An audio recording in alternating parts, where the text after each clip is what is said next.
بسم اللہ الرحمن الرحیم۔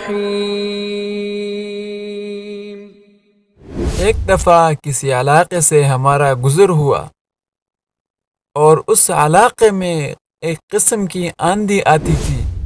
وہ اتنی تیز ہوتی تھی کہ بڑی بڑی چیزوں کو اڑا کر لے جایا کرتی تھی، اور آثار بتا رہے ہیں کہ اس وقت اسی قسم کی آندھی آ رہی ہے۔ آندھی قریب آ گئی تو ہم ایک درخت کی طرف بڑھے تاکہ ہم اس کی آڑ میں پناہ لے لیں۔ ایک شخص نے ہمیں کہا درخت کی طرف نہ جائے۔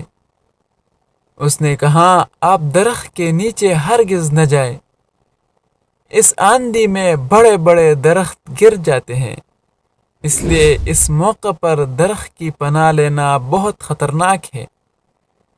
اس نے کہا اس آندھی کے مقابلے میں بچاؤ کی ایک ہی صورت ہے، اور وہ یہ ہے کہ آپ کھلی زمین پر اوندے ہو کر لیٹ جائیں۔ اور ہم زمین پر منہ نیچے کر کے لیٹ گئے۔ آندھی آئی اور بہت زور کے ساتھ آئی۔ وہ بہت سے درختوں اور ٹیلوں تک اڑا کر لے گئی، لیکن یہ سارا طوفان ہمارے اوپر سے گزرتا رہا اور زمین کی سطح پر ہم محفوظ پڑے رہے۔ کچھ دیر کے بعد جب آندھی کا زور ختم ہوا تو ہم اٹھ گئے۔ ہم نے محسوس کیا کہ اس شخص نے جو بات کہی تھی وہ بالکل درست تھی۔ آندھیاں اٹھتی ہیں تو ان کا زور ہمیشہ اوپر رہتا ہے۔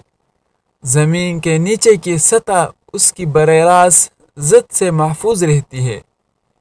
یہی وجہ ہے کہ آندھی میں کھڑے ہوئے درخت تو اکڑ جاتے ہیں، مگر زمین پر پھیلی ہوئی گھاس بدستور قائم رہتا ہے۔ ایسی حالت میں آندھی سے بچاؤ کی سب سے زیادہ کامیاب تدبیر یہ ہے کہ وقتی طور پر اپنے آپ کو نیچا کر لی جائے۔ یہ قدرت کا سبق ہے جو بتاتا ہے کہ زندگی کے طوفانوں سے بچنے کا طریقہ کیا ہے۔ اس کا سادہ طریقہ یہ ہے کہ جب آندھی اٹھے تو وقتی طور پر اپنا جھنڈا نیچا کر لیا کرو۔ کوئی شخص اشتعال انگیز بات کہے تو تم اس کی طرف سے اپنا کان بند کر لو۔ کوئی تمہاری دیوار پر کیچڑ پھینک دے تو اس کے اوپر پانی بہا کر اسے صاف کر دو۔ کوئی تمہارے خلاف نعرے بازی کر لے تو تم اس کے لیے دعا کرنے میں مصروف ہو جاؤ۔ اللہ تعالی ہمیں اس پر عمل کرنے کی توفیق عطا فرمائے۔ آمین ثم آمین۔